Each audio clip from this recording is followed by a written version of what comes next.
Good morning students. Welcome back to the class. We were studying about the state government. The chapter number 3, the state government. आज इसका last part रहेगा, ये मैं अभी complete करा के आपको PDF भी मिल जाएगी आज, ठीक है। और टेस्ट शायद सितंबर में होंगे तो उसमें आपका फर्स्ट या सेकंड चैप्टर कुछ ऐसे ही आएगा, तो आप उसकी तैयारी करके रखना, ठीक है। अच्छा, हमने यहाँ तक पढ़ लिया था फंक्शंस ऑफ स्टेट लेजिस्लेचर पढ़ लिया था, एग्जीक्यूटिव पढ़ लिया था, गवर्नर और चीफ मिनिस्टर के पावर्स क्या क्या होती हैं ये भी हम पढ़ चुके थे, ठीक है ना। और हमने ये भी देखा था कि यूनियन एंड टेरिटरीज़ क्या होती हैं, उन पर सेंट्रल गवर्नमेंट का डायरेक्ट रूल चलता है, और सेंट्रल गवर्नमेंट या प्रेसिडेंट ऑफ इंडिया जो होते हैं वो उन यूनियन टेरिटरीज़ को कंट्रोल करने के लिए, वहाँ के एडमिनिस्ट्रेशन को कंट्रोल करने के लिए एक एडमिनिस्ट्रेटर या लेफ्टिनेंट गवर्नर को अपॉइंट करते हैं, ठीक है। अच्छा, अभी हम देख रहे थे हाउ द गवर्नमेंट फंक्शंस। जो गवर्नमेंट होती है वो कैसे फंक्शन करती है, इसको हम कहते हैं स्टेट सेक्रेटरीट, ठीक है। अब हम देखो क्या होता है कि पूरे स्टेट का एडमिनिस्ट्रेशन चलाने के लिए, एडमिनिस्ट्रेशन मतलब पूरा मैनेज करना, उसका प्रशासन, हिंदी में एडमिनिस्ट्रेशन को प्रशासन कहते हैं। प्रशासन का मतलब होता है जो भी सरकार काम कर रही है, जो लोगों के लिए काम किया जा रहा है, वो किसी के थ्रू काम करती है ना। अब चीफ मिनिस्टर तो हर जगह नहीं भागेंगे कि हर काम चीफ मिनिस्टर खुद करेंगे, तो वो क्या मिनिस्टर्स बनाते हैं, है ना। मिनिस्टर किस लिए बनाए जाते हैं, अलग अलग डिपार्टमेंट्स के लिए। जैसे हेल्थ डिपार्टमेंट हो गया, तो हेल्थ डिपार्टमेंट में सबसे जो हेड होगा वो हेल्थ डिपार्टमेंट का हेल्थ मिनिस्टर होगा, ठीक है। उसके बाद उसके अंदर बहुत सारे, हेल्थ मिनिस्टर के अंडर में बहुत सारे ऑफिसर्स काम करेंगे अलग अलग पोस्ट पे। क्यों? ताकि हेल्थ डिपार्टमेंट का जो एडमिनिस्ट्रेशन है, जो पूरा काम है, वो अच्छे तरीके से प्रॉपरली मैनेज हो सके, ठीक है। तो इस तरीके से एडमिनिस्ट्रेशन होता है, हर डिपार्टमेंट का काम ठीक से चलाने के लिए एक पूरी की पूरी व्यवस्था होती है, एक पूरा सिस्टम होता है, उसे हम एडमिनिस्ट्रेशन कह सकते हैं।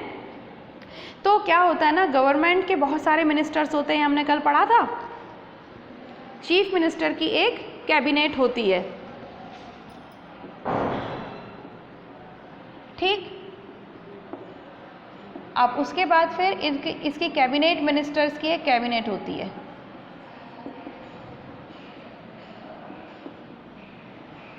ठीक है ना। ये जो कैबिनेट मिनिस्टर्स होते हैं, इनको अलग अलग डिपार्टमेंट्स दिए जाते हैं, जैसे कि हेल्थ, इलेक्ट्रिसिटी, वाटर, इसके अलावा लॉ एंड ऑर्डर और बहुत सारे, ठीक है। तो ये हम एग्जाम्पल लिखा है सिर्फ। तो अब ये सारे अलग अलग डिपार्टमेंट्स होते हैं, ठीक है। ये डिफरेंट डिपार्टमेंट्स हैं। तो अब ये डिफरेंट डिपार्टमेंट्स के में सब काम अच्छे से चलते रहें। भाई इलेक्ट्रिसिटी अगर आपके पास प्रॉपर नहीं आएगी तो परेशान हो जाएंगे सारे स्टेट के लोग, सिटीजन्स। तो एक डिपार्टमेंट होता है हेल्थ डिपार्टमेंट, पूरा हेल्थ से रिलेटेड।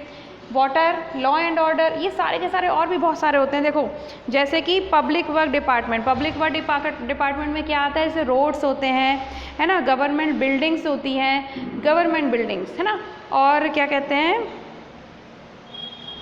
और अच्छा इसमें क्या रोड्स बनवाना है, तो रोड कभी आपने प्राइवेट वाले नहीं बनवाते, वो हमेशा गवर्नमेंट ही बनवाती है रोड, है ना। गांव-गांव में अच्छी रोड्स बनवाना, और गवर्नमेंट बिल्डिंग्स मतलब हॉस्पिटल्स बनवाना है, या फिर कॉलेजेस बनवाना है, स्कूल्स बनवाना है गवर्नमेंट के, वो सब पब्लिक वर्क डिपार्टमेंट में आता है, ठीक है। इसके अलावा जो प्राइवेट बिल्डर्स होते हैं, प्राइवेट बिल्डर्स कौन, जो अपना पैसा खुद लगाकर बड़ी बड़ी बिल्डिंग्स बनवाते हैं, कि प्राइवेट हॉस्पिटल्स बनवाते हैं, होटल्स बनवाते हैं, है ना, मैरिज गार्डन्स बनवाते हैं, या खुद अपने बहुत बड़े बड़े क्या कहते हैं फ्लैट्स बनवाते हैं। अभी कभी देखते हो ना आप लोग, कितने बड़े बड़े फ्लैट्स बनते हैं अलग अलग कंपनीज़ के, आशादीप को, महिमा ग्रुप, है ना। तो ये सारे के सारे प्राइवेट बिल्डर्स कहलाते हैं। तो इनको भी कितना पैसा देना है, लोन देना है कि नहीं देना, इनको कब परमिशन देनी है, कब परमिशन नहीं देनी है, कहाँ बिल्डिंग बनाने की परमिशन देनी है, ये सब किसके डिपार्टमेंट में आता है, पब्लिक वर्क डिपार्टमेंट में, ठीक है। इलेक्ट्रिसिटी डिपार्टमेंट समझ में आ गया आपको। लॉ एंड ऑर्डर मतलब कोई क्राइम तो नहीं हो रहा है, किसी की कोई प्रॉपर्टी तो नहीं छीन रहा है, तो ये सारी चीज़ें कि मतलब कोई भी इंसान इंडियन कॉन्स्टिट्यूशन में दिए गए लॉ को तो नहीं तोड़ रहा है, वो रूल्स एंड को फॉलो कर रहा है, रेगुलेशंस को कि नहीं। तो ये सब चीज़ें किस में आते हैं, लॉ एंड ऑर्डर डिपार्टमेंट में आते हैं। तो कहने का मतलब इतने सारे डिपार्टमेंट्स होते हैं, तो चीफ मिनिस्टर के पास एक कैबिनेट मिनिस्टर्स की कैबिनेट होती है, मतलब अ ग्रुप ऑफ मिनिस्टर्स जो कि आपस में मिलकर काम करते हैं और उनको हम कैबिनेट मिनिस्टर्स कहते हैं, और वो जो पूरी इंस्टीट्यूशन बनाई जाती है उसे कैबिनेट कहते हैं। ठीक है, कैबिनेट में बहुत सारे डिपार्टमेंट्स होते हैं अलग अलग, और इनके हेड होते हैं हेल्थ मिनिस्टर, हेल्थ डिपार्टमेंट का हेड होगा, इलेक्ट्रिसिटी मिनिस्टर, इलेक्ट्रिसिटी डिपार्टमेंट का हेल्थ होगा, वाटर डिपार्टमेंट का हेड वाटर मिनिस्टर होगा, लॉ एंड ऑर्डर का हेड लॉ एंड ऑर्डर का मिनिस्टर होगा। तो इस तरीके से सबको मिलकर काम करना पड़ता है। ठीक है, अच्छा, इसके अलावा the functions of different department make the life of people comfortable. क्यों इन लोगों को इतना काम करना है, हमारे लिए, ठीक है ना, क्यों, क्योंकि हमारी लाइफ कंफर्टेबल रहे। अगर लाइट नहीं होगी, पानी नहीं होगा तो कैसे जिएंगे। All the responsibility are taken care by chief minister as a leader with the help of his team cabinet minister. वही मैंने जो आपको बताया, ये सारे काम कौन कर रहा है, चीफ मिनिस्टर किसके हेल्प से कर रहा है, कैबिनेट मिनिस्टर्स की हेल्प से कर रहा है। ठीक है ना। अच्छा, कैबिनेट मिनिस्टर्स के साथ साथ और भी तरीके के मिनिस्टर्स होते हैं, जो कि minister of state, ministers of state, ठीक है, और कौन होते हैं, डेप्यूटी मिनिस्टर्स होते हैं। ठीक है, तो ये सब मिलकर chief minister, cabinet ministers, ministers of state, deputy ministers, ये सारे के सारे मिलके हम सिटीजन्स के लिए हमारे कंफर्टेबल लाइफ करने के लिए काम करते हैं। अच्छा, इसके अलावा चीफ मिनिस्टर जो होता है वो पॉलिटिकल हेड कहलाता है। जो चीफ मिनिस्टर है वो क्या कहलाता है, पॉलिटिकल हेड। क्यों, क्योंकि ऑब्वियसली ये सारे के सारे cabinet minister, deputy minister, ministers of state, ये सब किसके अंडर में काम कर रहे हैं, चीफ मिनिस्टर के अंडर में। And chief minister is the political head of the मतलब ही इज़ कॉल्ड पॉलिटिकल हेड। और एक यहाँ पर चीफ सेक्रेटरी होता है। चीफ मिनिस्टर को हर काम के लिए एडवाइस देने के लिए एक होता है चीफ सेक्रेटरी।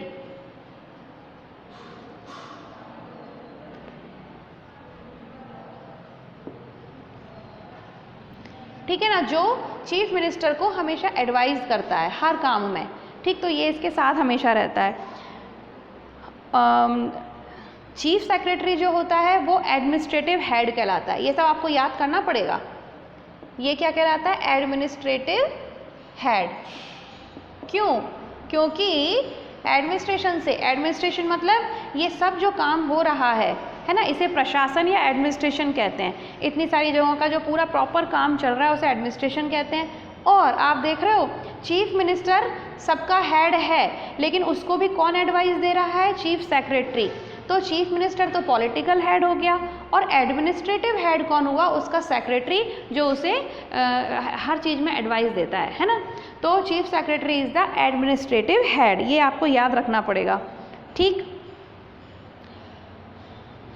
और ये चीफ मिनिस्टर्स को सभी मुद्दों पर, सभी इश्यूज़ में, चाहे फिर वो पॉलिटिकल हों, चाहे वो लॉ एंड ऑर्डर के हों, पॉलिसी बनाने के हों, और एडमिनिस्ट्रेशन के, सबके लिए ये उसको एडवाइस देता है।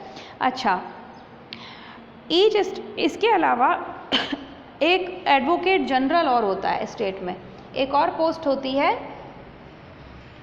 Advocate general. ठीक है, ये भी बहुत बड़ी पोस्ट होती है, जो कि चीफ मिनिस्टर को और उसको टीम को, अब ये भी टीम इसको एडवाइस देता है। ठीक है, लेकिन ये लीगल मैटर्स पे एडवाइस देता है। अब लीगल मैटर्स क्या होते हैं,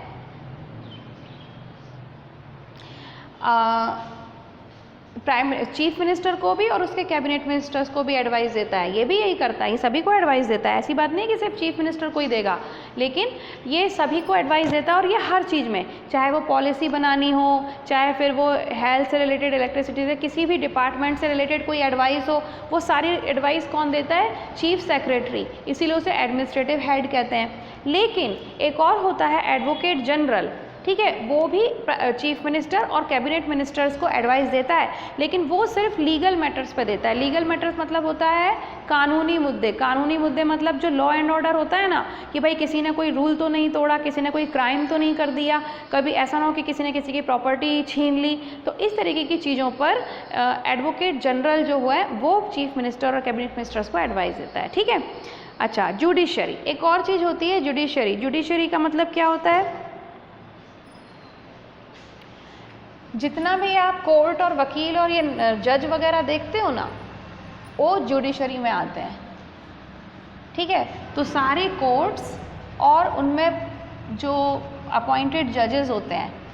जुडिशरी एक्चुअली क्या होता है पता है? जुडिशरी का मतलब होता है कि स्टेट में लॉ एंड ऑर्डर ठीक से चल रहा है कि नहीं चल रहा है, वही कहीं कोई क्राइम तो नहीं हो रहा है, कोई किसी को परेशान तो नहीं कर रहा है, कोई किसी को एक्सप्लॉइट तो नहीं कर रहा है ना, तो ये होती है judiciary.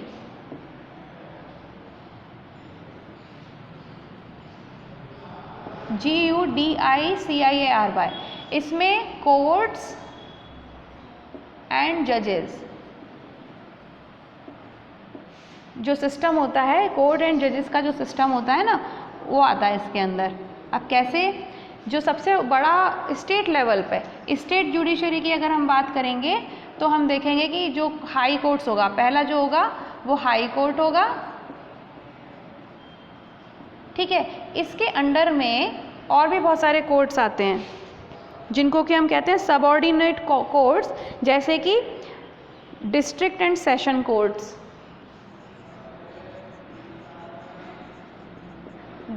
District and session courts. ठीक है, इसके अलावा प्रोविंशियल कोर्ट्स एंड द न्याय पंचायत।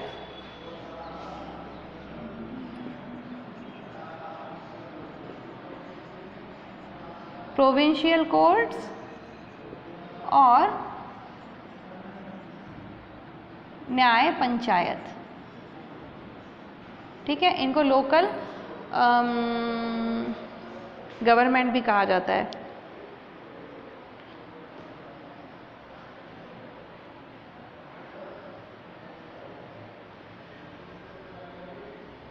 अच्छा, अब इसमें क्या बता रहे हैं कि जो स्टेट जुडिशरी होती है, जो कि स्टेट के अंदर लॉ एंड ऑर्डर को देखती है, क्राइम्स को रोकने की, वो मतलब जो क्रिमिनल्स होते हैं उनको सज़ा देने का अधिकार रखती है ना, तो वो सब क्या कहलाती है? स्टेट जुडिशरी कहलाती है। इसमें कोर्ट्स और जजेस जो होते हैं वो इन्वॉल्व होते हैं।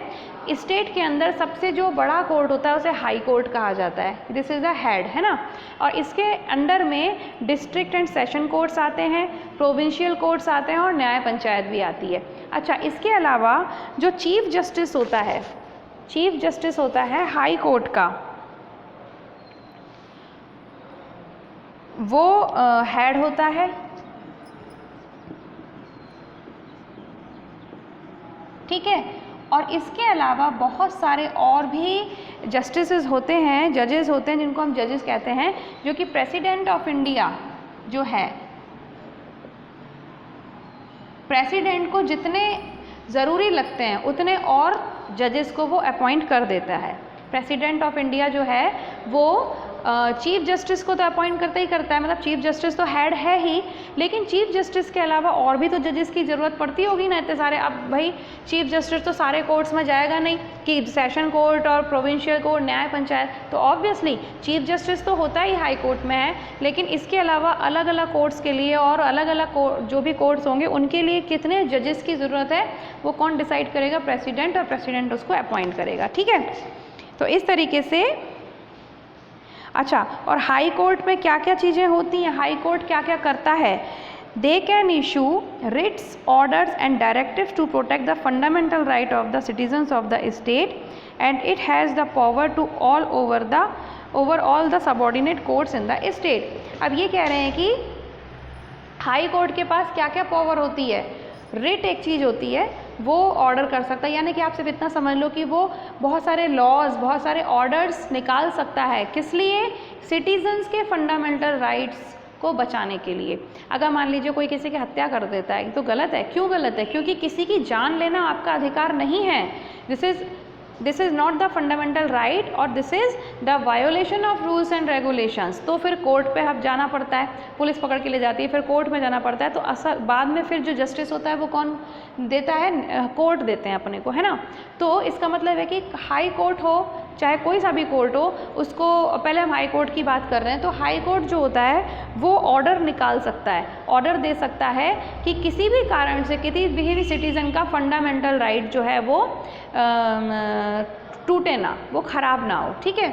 और दूसरी बात, वो इन सारे कोर्ट्स के ऊपर, है ना, ये कंट्रोल करके रखता है। तो this is the head and these are the subordinate courts, जैसे डिस्ट्रिक्ट सेशन, ये सब के सब क्या कहलाते हैं? सबऑर्डिनेट कोर्ट कहलाते हैं। ये सारे के सारे ये किसके सबऑर्डिनेट कोर्ट कहलाते हैं? हाई कोर्ट के। सबऑर्डिनेट कोर्ट्स, ठीक है। तो सबऑर्डिनेट कोर्ट्स में district and session courts, provincial courts, न्याय पंचायत। अब ये क्या क्या होते हैं, क्या नहीं होते हैं, ये सब अभी आपके चैप्टर्स में नहीं है, ये सब आप बड़े होके पढ़ोगे कि क्या डिफरेंस होता है इनमें। डिस्ट्रिक्ट सेशन कोर्ट क्या होते हैं, ये किस तरीके के केसेस देखते हैं, ये किस तरह के केसेस देखते हैं, ये किस तरह के केसेस देखते हैं, तो इतना डिटेल में नहीं है। तो इस तरीके से हमारा ये चैप्टर तो कंप्लीट हो जाता है। अब आपको इसकी PDF भी मिल जाएगी, ठीक है। चाहो तो अपन थोड़ा सा डिस्कस कर लेते हैं। Right, quick revision 132 page number पे, फुल फॉर्म ऑफ MLA, तो मेंबर ऑफ लेजिस्लेटिव असेंबली देखा था हमने। Differentiate between Vidhan Sabha and Vidhan Parishad, विधानसभा जो थी वो लोअर हाउस थी, लेजिस्लेचर, स्टेट लेजिस्लेचर के 2 हाउस होते हैं। स्टेट लेजिस्लेचर का जो लोअर हाउस होता है उसे विधानसभा कहते हैं और जो अपर हाउस होता है उसे विधान परिषद कहते हैं।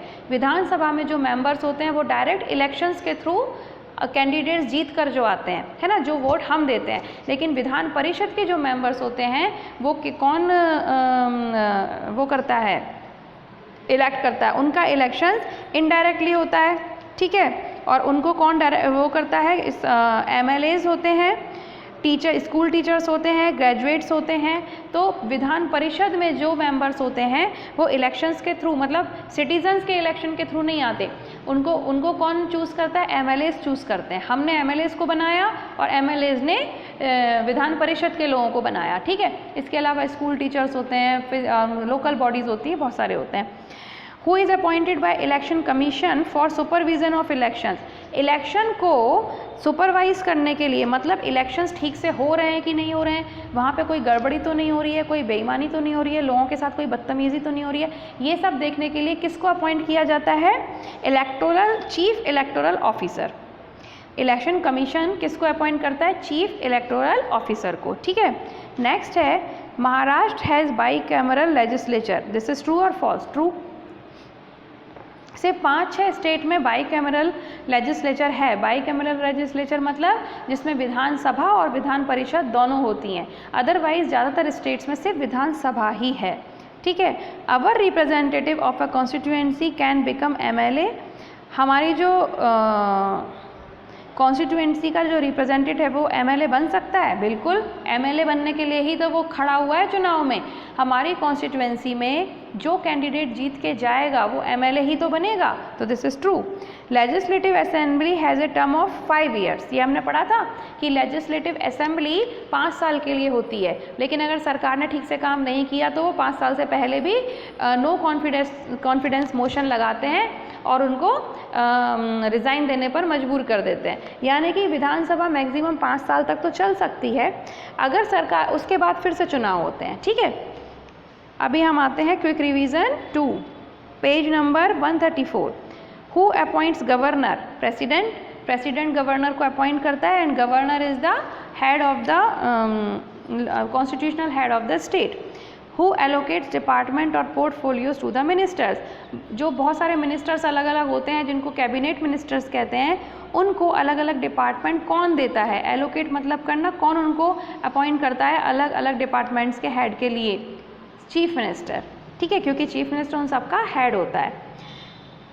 Dash can issue writs, orders and directives to protect fundamental rights of the citizen, अभी हमने पढ़ा था।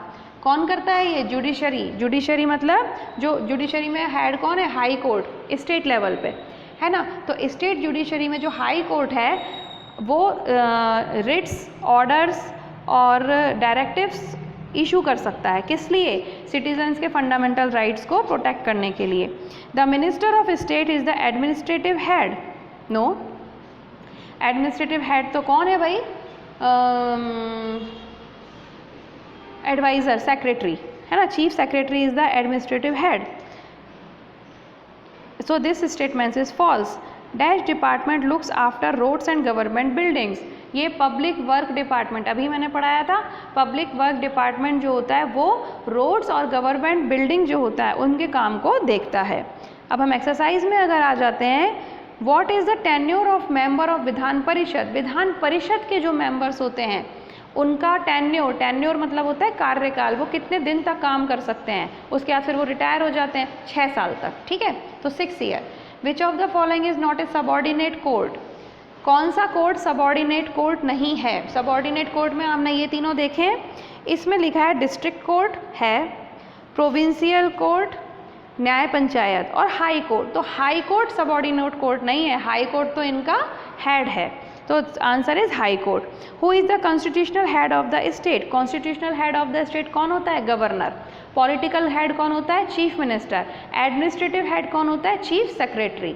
तो ये सब बातें आपको दिमाग में रखनी पड़ेंगी, ठीक है। आफ्टर, फिर in the blanks, after the assembly elections, जब इलेक्शंस हो जाते हैं लेजिस्लेटिव असेंबली के लिए, तो कौन लीडर्स को बुलाता है? सभी पार्टी के जो लीडर होते हैं उनको, जो मेजॉरिटी सीट होती है, मतलब जो पार्टी जीती होती है उसको कौन बुलाता है? उसके हेड को गवर्नर। काउंसिल ऑफ मिनिस्टर्स का जो होता है, काउंसिल ऑफ मिनिस्टर जो होती है कैबिनेट मिनिस्टर, उसका हेड कौन होता है? Chief minister. The high court is headed by, जो हाई कोर्ट होता है इसको कौन देखता है? Chief justice. इसका जो हेड होता है वो चीफ जस्टिस, नाम से ही पता चल रहा है, ये हाई कोर्ट, ये चीफ जस्टिस, जस्टिस के भी चीफ हैं ये, तो ऑब्वियसली ये हाई कोर्ट में ही होंगे। तो चीफ जस्टिस, जो high court headed by chief justice, ठीक है। The dash of India appoints the governor. Governor को कौन अपॉइंट करता है? President, president of India. The dash makes law for the state. अब स्टेट के लिए लॉज कौन बनाता है? लेजिस्लेचर। स्टेट लेजिस्लेचर जो होता है वो स्टेट के लिए लॉ बनाता है। True and false. Vidhan Parishad is the upper house of the assembly. True, Vidhan Parishad को अपर हाउस कहते हैं और विधान सभा को लोअर हाउस कहते हैं। The provincial court stand at the head of judiciary state, judiciary at the state level. Provincial court जो है ये, क्या वो हेड है स्टेट जुडिशरी का? तो फॉल्स। स्टेट जुडिशरी का हेड कौन है? हाई कोर्ट है, ठीक है। Next, the governor is appointed by chief minister of state. No, he is appointed by president of India, so this statement is false. The Constitution of India has adopted a federal policy. Obviously, Constitution of India federal policy, हमने ये देखा था कि federal policy का मतलब क्या होता है कि देश में जो गवर्नमेंट है वो दो लेवल पे काम करती है, एक तो सेंट्रल लेवल पे और एक स्टेट लेवल पे, इसीलिए हमने स्टेट गवर्नमेंट पढ़ा। नेक्स्ट ईयर आप सेंट्रल गवर्नमेंट पढ़ोगे, ठीक है। तो आपको पता होना चाहिए कि हमारे देश में 2 लेवल पे गवर्नमेंट होती है, एक नेशनल लेवल पे जिसमें PM होते हैं और एक स्टेट लेवल पे जिसमें CM होते हैं, चीफ मिनिस्टर, ठीक है। तो PM तो एक ही होता है पूरे देश का और चीफ मिनिस्टर्स हर राज्य के, हर स्टेट के बहुत सारे अलग अलग होते हैं ना। अच्छा, state legislature has full control over the finance of the state. Definitely जो स्टेट लेजिस्लेचर होता है वो स्टेट के फाइनेंस पे पूरा कंट्रोल रखता है। फाइनेंस मतलब पैसे से संबंधित जितनी भी बात होती है वो फाइनेंस होता है। जब तक लेजिस्लेचर अच्छे से साइन नहीं करेगा तब तक स्टेट गवर्नमेंट कोई भी पैसा खर्च नहीं कर सकती है, ठीक है ना। पूरे साल में कितना पैसा खर्च हुआ है, कहाँ खर्च हुआ है, सरकार ने क्या क्या चीज़ें बनाई हैं, क्या क्या नहीं बनाई हैं, इन सब का जो हिसाब किताब फाइनेंस से जुड़ा होता है, पैसों से जुड़ा होता है, उसका कंट्रोल किसके पास होता है? लेजिस्लेचर, स्टेट लेजिस्लेचर के पास। अब क्वेश्चन आंसर्स में है, right the difference between legislative assembly and legislative council. अभी अपन ने पढ़ा, ठीक है ना। लेजिस्लेटिव असेंबली में जो कैंडिडेट्स होते हैं वो सिटीजन इलेक्ट करते हैं, लेकिन लेजिस्लेटिव काउंसिल जो होती है उसमें जो मेंबर्स जाते हैं वो MLAs इलेक्ट करते हैं इनडायरेक्टली। इसके अलावा जो MLAs होते हैं वो क्या कहते हैं उसको, वो 5 साल तक ही रहते हैं, ठीक है। और अगर उन्होंने ठीक से काम नहीं किया तो बीच में ही उनको रिज़ाइन देना पड़ सकता है, अगर बाकी मेंबर्स ने नो कॉन्फिडेंस मोशन वोट दे दिया तो। लेकिन जो विधान परिषद होती है, लेजिस्लेटिव काउंसिल होती है, वो तो परमानेंट होती है, उसमें बार बार कोई इलेक्शंस अलग अलग साल नहीं होते, वो कभी डिज़ोल्व नहीं होती। 6 साल तक एक जो मेंबर होगा, अगर एक बार वो लेजिस्लेटिव काउंसिल का मेंबर बन गया तो वो 6 साल तक रहेगा और फिर उसके बाद वो रिटायर हो जाएगा, ठीक है। इस तरीके से बहुत सारे डिफरेंसेस हैं। Describe briefly the power of chief minister. तो चीफ मिनिस्टर के पास तो बहुत सारी पावर होती है, वो सारे मिनिस्टर, जो काउंसिल ऑफ मिनिस्टर होता है उसका जो कैबिनेट मिनिस्टर्स होते हैं उन सब का लीडर होता है, पॉलिटिकल हेड है वो स्टेट का, ठीक है।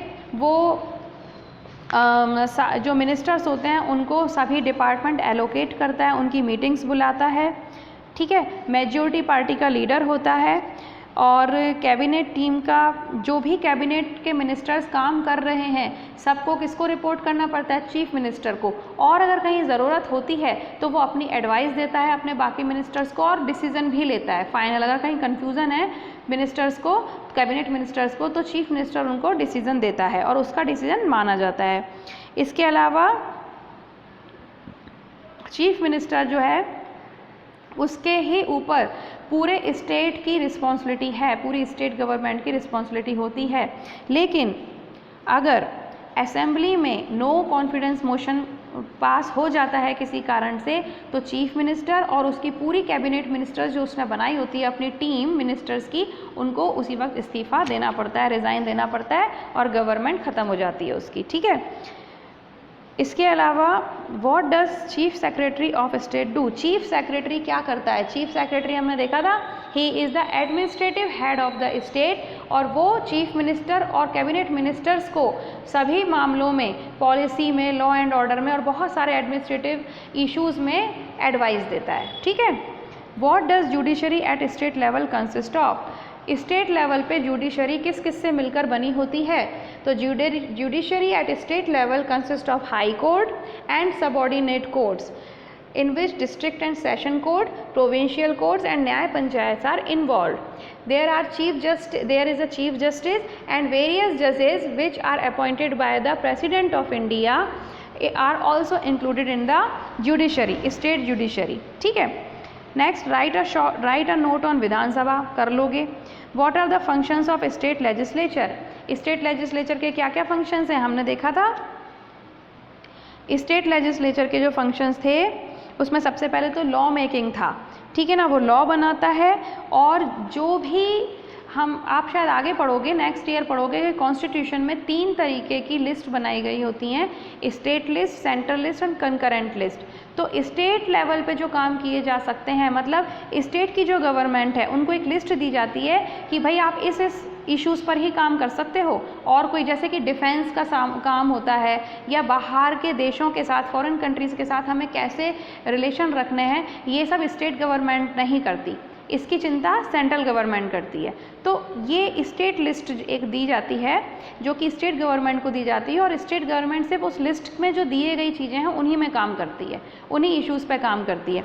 तो ये यही कह रहे हैं कि स्टेट लिस्ट जो कि कॉन्स्टिट्यूशन ऑफ इंडिया ने दी है स्टेट गवर्नमेंट को, उसके बारे में लॉ कौन बनाता है? लेजिस्लेचर बनाती है। State legislature makes minister. अब इसके अलावा स्टेट लेजिस्लेचर जो होती है वो अब कैबिनेट मिनिस्टर्स हैं और चीफ मिनिस्टर है, ठीक है ना। तो ये लोग क्या कर रहे हैं, क्या नहीं कर रहे हैं, इन्होंने क्या काम किया, क्या काम नहीं किया, इसकी पूरी की पूरी जानकारी असेंबली को देनी है ना, विधान परिषद को देनी है, विधानसभा को देनी है, गवर्नर को देनी है। हर जगह ये आंसरेबल होते हैं कि आपने क्या किया, क्यों किया, कितने पैसे खर्च किए, उसमें सक्सेस मिली कि फेलियर मिला, तो क्यों मिला, हर चीज़ का आंसर। तो ये लेजिस्लेचर बनाती है कि सभी मिनिस्टर्स जो भी होंगे वो आंसरेबल होंगे गवर्नमेंट के लिए। It has full control on finance of state. मैंने बताया था ना कि एनुअल बजट मतलब होता है पूरे साल भर में सरकार ने कितने पैसे खर्च किए और कितने पैसे उसने मतलब उसने अर्निंग कितनी की और कितने उसमें एक्सपेंस किए। तो इन सब का जो हिसाब होता है वो एनुअल बजट कहलाता है। तो इन सब के ऊपर किसका कंट्रोल होता है? लेजिस्लेचर का। लेजिस्लेचर इसका पूरा हिसाब किताब रखता है, ठीक है ना। अच्छा, लेजिस्लेचर की अप्रूवल के बिना स्टेट गवर्नमेंट जो होती है वो मनी खर्च नहीं कर सकती है, चाहे वो चीफ मिनिस्टर हो, कैबिनेट मिनिस्टर हो, जब तक लेजिस्लेचर ने अप्रूवल नहीं कर दिया। जैसे उन्होंने कहा कि भाई हमें 100 करोड़ की ज़रूरत है, सड़कें बनवानी है, तो जब तक हमारा लेजिस्लेचर उसको अप्रूव नहीं कर देगा कि हाँ ठीक है ज़रूरत है, तब तक ऐसे नहीं कि चीफ मिनिस्टर ने कभी भी अपने मन से पैसे खर्च करना शुरू कर दिए, ऐसा नहीं होता है। ठीक है, तो these all are the work of legislature. Who is an MLA and what are the qualification required for contesting elections for an MLA? ये मैंने बताया था। MLA क्या होता है? Member of legislative assembly. जो कैंडिडेट इलेक्शंस के थ्रू विनर होके पहुंचते हैं लेजिस्लेटिव असेंबली में, उनको हम क्या कहते हैं? मेंबर ऑफ लेजिस्लेटिव असेंबली, और शॉर्ट में कहते हैं MLA। ठीक है, अब ये कह रहे हैं कि MLA बनने के लिए क्या क्या चीज़ों की क्वालिफिकेशन की ज़रूरत पड़ती है। तो हमने क्या बताया था कि भाई वो एक भारत का सिटीज़न होना चाहिए, है ना, पढ़े थे। और इसके अलावा उसकी एज 25 ईयर से ज़्यादा होनी चाहिए, उससे कम नहीं होनी चाहिए, और वो किसी भी गवर्नमेंट ऑफिस में काम नहीं करना चाहिए, और उसका नाम वोटर लिस्ट में होना चाहिए। कितनी छोटी सी क्वालिफिकेशन है, कोई भी जाके खड़ा हो सकता है। MLA बनने का शौक़ है अगर, तो जाके चुनाव लड़ो। Right about the functioning of government at state level. और गवर्नमेंट कैसे काम करती है स्टेट लेवल पे, कि पहले तो चीफ मिनिस्टर होता है, उसके बाद उसने बहुत सारे अपने मिनिस्टर्स की टीम बना के रखी होती है, जिसको कि हम कैबिनेट मिनिस्टर कहते हैं, है ना। कैबिनेट मिनिस्टर अलग अलग डिपार्टमेंट को संभालते हैं। हेल्थ मिनिस्टर हेल्थ डिपार्टमेंट को, इलेक्ट्रिसिटी मिनिस्टर इलेक्ट्रिसिटी डिपार्टमेंट को, ऐसे बहुत सारे मिनिस्टर्स होते हैं, उनके डिपार्टमेंट को वो संभालते हैं। इसके अलावा एक चीफ सेक्रेटरी होता है, जो चीफ मिनिस्टर और बाकी सारे कैबिनेट मिनिस्टर्स को सब तरीके की एडवाइस देता है ना। और एक होता है अपना एडवोकेट, क्या था उनका नाम? एडवोकेट जनरल, हाँ, एडवोकेट जनरल होता है, जो चीफ मिनिस्टर को और कैबिनेट मिनिस्टर्स को लीगल इश्यूज पर एडवाइस करता है। और इसके अलावा एक जुडिशरी होती है, जो कि कोर्ट्स और जजेस से बनती है। हाई कोर्ट जो होता है वो हेड होता है, और उसके सबऑर्डिनेट कोर्ट्स ये वाले होते हैं, डिस्ट्रिक्ट सेशन, प्रोविंशियल, न्याय पंचायत। एक चीफ जस्टिस होता है, और भी जो जजेस की ज़रूरत पड़ती है तो वो प्रेसिडेंट डिसाइड करता है इंडिया का कि कितने जजेस को अपॉइंट करना है, तो वो ही अपॉइंट करता है, चीफ जस्टिस को भी और उसको भी। So this was your chapter, you will get the PDF also. ठीक है, अब कल हम छोटा सा एक रिवाइज कर लेंगे, क्योंकि मेरे ख्याल से आपके टेस्ट में फर्स्ट सेकंड चैप्टर ही कुछ आ रहा है। अब सिलेबस आपको मिल ही जाएगा, तो अभी आप आज इसकी PDF आपको मिल जाएगी, तो पहले तो इसका काम कंप्लीट कर लो, ठीक है, और कॉपीज चेक करा लो, और साथ में अपना फर्स्ट सेकंड चैप्टर भी रिवाइज कर लेना, ठीक है। So up to then have a good day, we will meet tomorrow, okay, bye bye.